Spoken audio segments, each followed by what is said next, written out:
All right, hi everybody. I'm making this video to help you get through reading Theogony. If you've never read poetry before or epic poetry from the ancient Greeks translated into English, any text is going to be pretty dense. So I figured I'd make this video to help you get through it.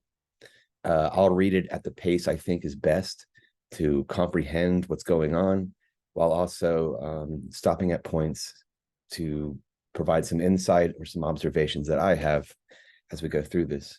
I'll share my screen with you in a moment to look at the text together, but I want to start off with the opening sentence and point something out. I begin my song with the Heliconian muses, whose domain is Helicon, the great god-haunted mountain. Their soft feet move in the dance that rings the violet dark spring in the altar of mighty Zeus. Right away, Hesiod is doing something that tells the reader or the audience that this is the beginning of an epic poem. And the reason for that is because he is using a device, a literary device, where you call on the muses to, in some case, and Homer did this, Virgil does this in his epic, and a lot of even modern epics play on this, calling upon the muses to give the orator or the author the ability to tell the epic, right? So right away we get that. I begin my song with the muses. Their soft feet move in the dance that rings the violet dark spring in the altar of mighty Zeus. One other thing I just want to point out is that you will notice, or maybe get the vibe if you haven't already, that it's almost like a ritual. What happens here when you're telling an epic, it involves ritualistic qualities, almost like a cult, an ancient cult gathering to give power to whatever's happening here in this moment. I'm going to share my screen with you now.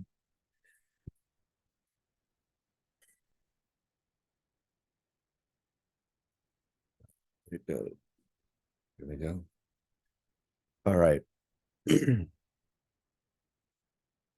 I begin my song with the Heliconian muses, whose domain is Helicon, the great god-haunted mountain. Their soft feet move in the dance that rings the violet dark spring and the altar of mighty Zeus. They bathe their lithe bodies in the water of Promesos, or of Hippocrene, or of god-haunted Olmios. On Helicon's peak, they join hands in lovely dances, and their pounding feet awaken desire. From there they set out and, veiled in mist, glide through the night and raise enchanting voices to exalt Aegis-bearing Zeus and queenly Hera. If we look at our footnotes, it tells us that Zeus and Hera are the king and queen of the gods.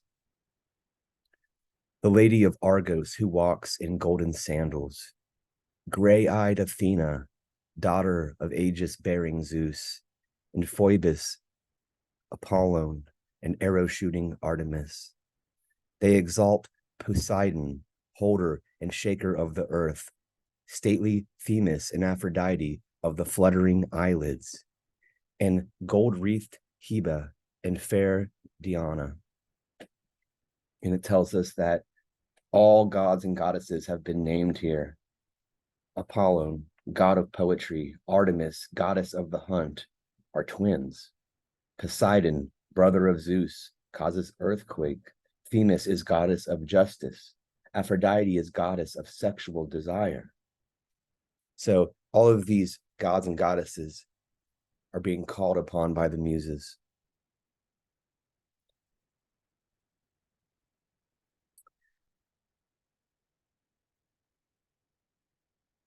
And then they turn their song to Eos, Helios, and bright Selene. And these are gods and goddesses that are personifications of dawn, sun, and the moon. I keep losing my spot here.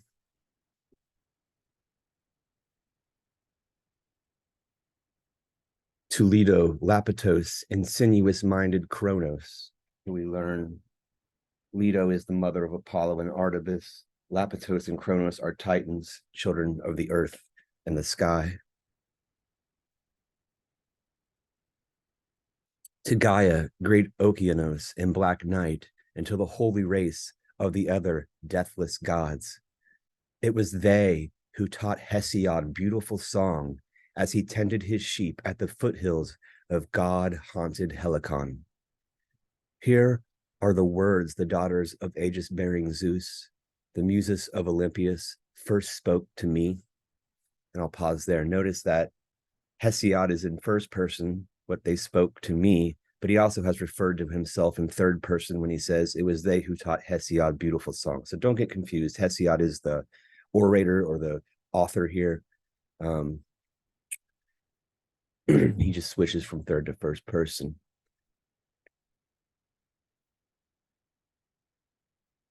So here's what the muses of Olympus say. Listen, you country bumpkins, you pot-bellied blockheads. We know how to tell many lies that pass for truth, and when we wish, we know to tell the truth itself. So spoke Zeus's daughters, masters of wordcraft, and from a laurel in bloom, they plucked a branch and gave it to me as a staff, and then breathed into me divine song. Here's that moment where the ritualistic, the muses give the poet the power to tell his epic poem.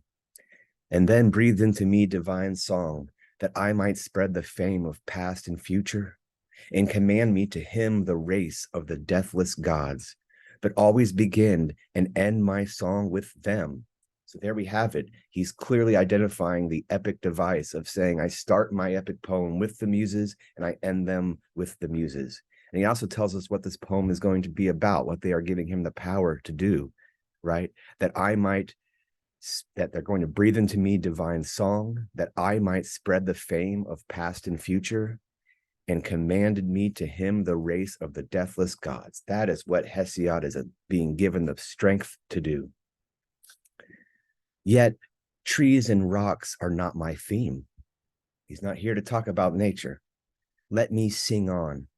Ah, my heart, begin with the muses who hymn Father Zeus, and in the realm of Olympus gladden his great heart. With sweet voices, they speak of things that are and things that were and will be, and with effortless smoothness, the song flows from their mouths. The halls of Father Zeus, the thunder shine with glee and ring, filled with voices. Let me show that right here. Yeah. The halls of Father Zeus, the thunderer shine with glee and ring, filled with voices lily soft and heavenly, and the peaks of snowy Olympus and the dwellings of the gods resound. With their divine voices, they first sing the glory of the sublime race of the gods from the beginning, the children born to Gaia and vast Uranus, who we learn Uranus is sky.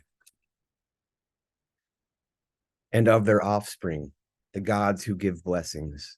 Then they sing of Zeus, father of gods and men. They begin and end their song with him and tell of how he surpasses the other gods in rank and might.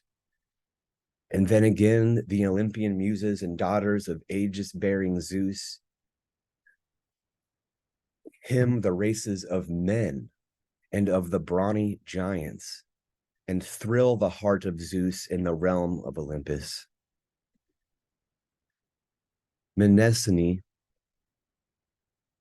we discover, is memory, mistress of the Eleutherian hills, lay with Father Zeus, and in Piera gave birth to the muses who soothe men's troubles and make them forget their sorrows. Now, I think that's kind of cool. We have to understand that things like not only elements of earth, sky, sea, wind, sun, but also things like memory or desire are personified into gods and goddesses. So here, it's really neat to imagine that memory personified as a goddess, mistress of the Eleutherian hills, memory lay with Father Zeus and Piera, And in Piera gave birth to the muses who soothe men's troubles and make them forget their sorrows. Zeus, the counselor, far from the other immortals, leaped into her sacred bed and lay with her for 9 nights, laid with memory. And when, as the seasons turned, the months waned, many, many days passed, and a year was completed, she gave birth to 9 daughters of harmonious mind, carefree maidens whose heart yearned for song. This was close beneath the highest peak of snowy Olympus, the very place of their splendid dances and gracious homes. The Graces and Desire dwell near them and take part in their feasts. Lovely are their voices when they sing and extol for the whole world the laws and wise customs of all the immortals. Then they went to Olympus, delighting in their beautiful voices and their heavenly song. The black earth resounded with hymns, and a lovely beat arose as they pounded their feet and advanced towards their father, the king of the sky, who holds the thunderbolt that roars and flames. He, Zeus, subdued his father Kronos by might, and for the gods made a fair settlement and gave each his domain. All this was sung by the Olympian muses, who, by the way, pause, we have learned are the 9 daughters that came from Zeus sleeping with memory.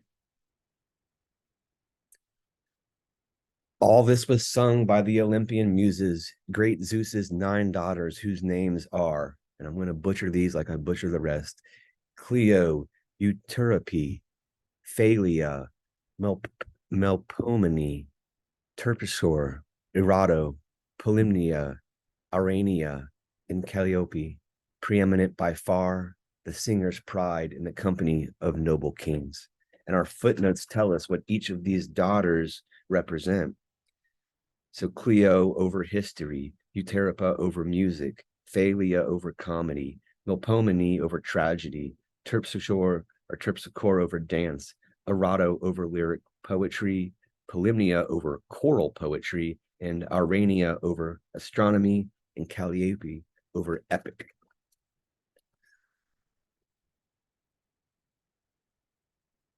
And if the daughters of great Zeus honor a king, cherished by Zeus, and look upon him where he is born, they pour on his tongue sweet dew and make the words that flow from his mouth honey sweet. And all the people look up to him as with straight justice. Look up to him as with straight justice he gives his verdict, and with unerring firmness and wisdom brings some great strife to a swift end. This is why kings are prudent, and when in the assembly injustice is done, wrongs are righted by the kings with ease and gentle persuasion. When such a king comes to the assembly, he stands out. Yes, he is revered like a god and treated like with cheerful respect. Such is the holy gift the muses give men. The singers and lyre players of this earth are descended from the muses and far-shooting Apollo. But kings are from the line of Zeus. Blessed is the man whom the muses love. Sweet song flows from his mouth. A man may have some fresh grief over which to mourn, and sorrow may have left him no more tears. But if a singer, a servant of the muses, sings the glories of ancient men and hymns the blessed gods who dwell on Olympus, the heavy-hearted man soon shakes off his dark mood, and oblivion soothes his grief, for this gift of the gods diverts his mind. So, be in good spirits, be in good company with those Olympian muses. They will help you out. Hail, daughters of Zeus, grant me, Hesiod, the gift of lovely song. So he points out what they do for kings and what they do for the ancient men who are aligned with them. And then Hesiod returns to them, hey, help me out too. Grant me the gift of lovely song. Sing the glories of the holy gods to whom death never comes, the gods born of Gaia and starry Uranus, and of those whom dark night bore, or briny Pontos fostered. We learned that Pontos is the sea. Speak first of how the gods and the earth came into being, and of how the rivers, the boundless sea with its raging swell, the glittering stars, and the wide sky above were created. So again, we've almost returned to him saying, we're in the middle of this poem, and he's still saying, Muses, give me the power to tell this story. Tell of the gods born of them, the givers of blessings, how they divided wealth, and each was given his realm, and how they first gained possession of many-folded Olympus. Tell me, O Muses who dwell on Olympus, and observe proper order for each thing as it first came into being. Chaos was born first, and after it came Gaia, the broad-breasted, the firm seat of all the immortals who hold the peaks of snowy Olympus. And a note tells us that in Greek, chaos suggests a gap or a chasm, and it doesn't necessarily mean disorder.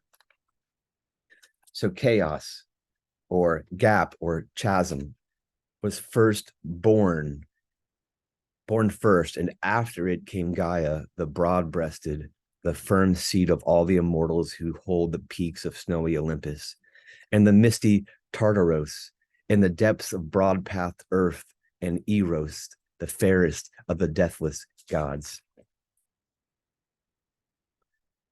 Tartaros is an abyss beneath the earth. And Eros, as we might know, sexual desire. And notice that the abyss below the earth, the misty Tartaros in the depths of broad-pathed earth, and Eros, sexual desire, the fairest of the deathless gods.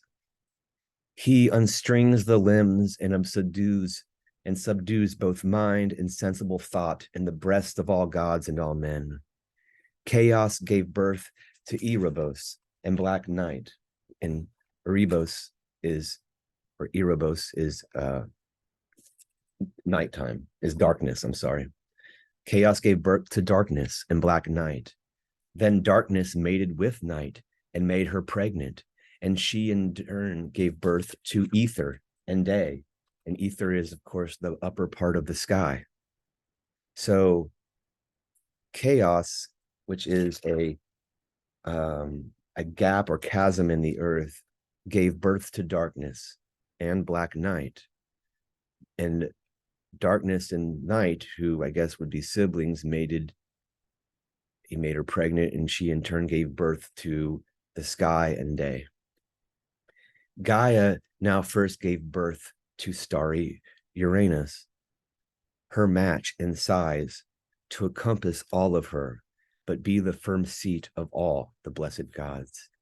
She gave birth to the tall mountains, enchanting haunts of the divine nymphs who dwell in the woodlands.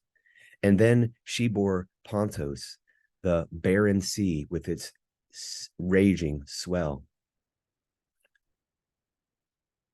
All these she bore without mating in sweet love. But then she did couple with Uranus to bear deep eddying Okeanos, Koios and Krios, Hyperion and Lapitos, Thea and Rhea, Themis and Mnesime, as well as gold-wreathed Phoebe and lovely Thetis. Kronos, the sinuous-minded, was her last born, a most fearful child who hated his mighty father. Then she bore the Cliplopes, haughty in their might, Brontes, Steropes, and Argus of the strong spirit, who made and gave to Zeus the crushing thunder. In all other respects they were like gods, but they had one eye in the middle of their foreheads. Their name was Cyclopes because of this single round eye that leered from their foreheads. And inventive skill and strength and power were in their deeds. So here we have uh, the the an introduction to what we know still in our contemporary culture, the Cyclops, right? Cyclopses. Gaia and Uranus had three other sons, so great and mighty that their names are best left unspoken. Katos, Briareos, and Gyges, brazen sons all three. From each one's shoulders 100 invincible arms sprang forth, and from each one's shoulders atop the sturdy trunk there grew no fewer than 50 heads. And there was matchless strength in their hulking frames. All these awesome children born to Uranus and Gaia hated their own father from the day they were born. For as soon as each one came out of the womb, Uranus, with joy in his wicked work, hid it in Gaia's womb and did not let it return to the light. Huge Gaia groaned within herself, and in her distress she devised a crafty and evil scheme. With great haste, she produced gray iron and made a huge sickle and showed it to her children. Then, her heart filled with grief, she rallied them with these words: Yours is a reckless father. Obey me if you will, that we may all punish your father's outrageous deed, for he was first to plot shameful actions. So she spoke, and fear gripped them all. Not one of them uttered a sound. Then great, sinuous-minded Kronos without delay spoke to his prudent mother. Mother, this deed I promise you will be done, since I loathe my dread-named father. It was he who first plotted shameful actions. So he spoke, and the heart of giant Earth was cheered. She made him sit in ambush and placed in his hands a sharp-toothed sickle and confided in him her entire scheme. Uranus came dragging with him the night, longing for Gaia's love, and he embraced her and lay stretched out upon her. Then his son reached out from his hiding place and seized him with his left hand, while with his right hand he grasped the huge, long, and sharp-toothed sickle and swiftly hacked off his father's genitals and tossed them behind him. And they were not flung from his hand in vain.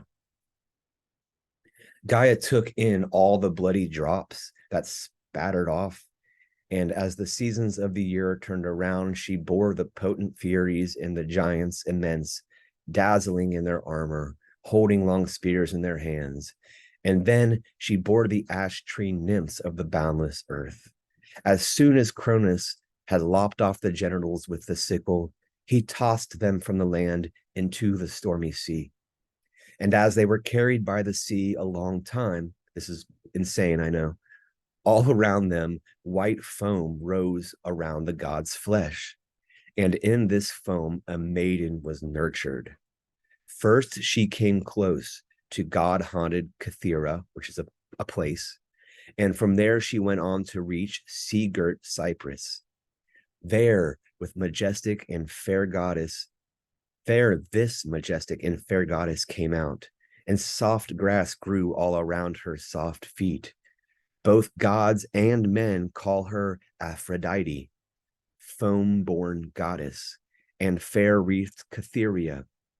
Aphrodite the name because she grew out of Aphros, foam, that is, and Cytherea because she touched land at Cythera. She is called Kyprogenes because she was born in sea-girt Cyprus, and Philemides because she is fond of man's genitals, because to them she owed her birth. Fair Himeros, which is the personification of longing, so fair longing, and Eros, sexual desire, became her companions when she was born and when she joined the gods. And here is the power she has had from the start and her share in the lives of men and deathless gods. From her comes young girls' whispers and smiles and deception and honey sweet love and its joyful pleasures. But the great father Uranus railed at his own children and gave them the nickname Titans, overreachers, because he said they had, with reckless power, overreached him to do a monstrous thing that would be avenged someday. Night gave birth to hideous Moros and black cur. Doom and fate. Night gave birth to hideous Moros and black cur, doom and fate, and then to death and sleep and to the brood of dreams. There we have it. 5 pages from Theogony. Not as dense or as troubling as it might seem. A wild story. It's much more than just about the birth of the poem, right? It's a story about the gods, the goddesses, and the creation of all things. I hope that you found this helpful. Of course, you have the text to read on your own behalf. This was just some additional help. All right, take care.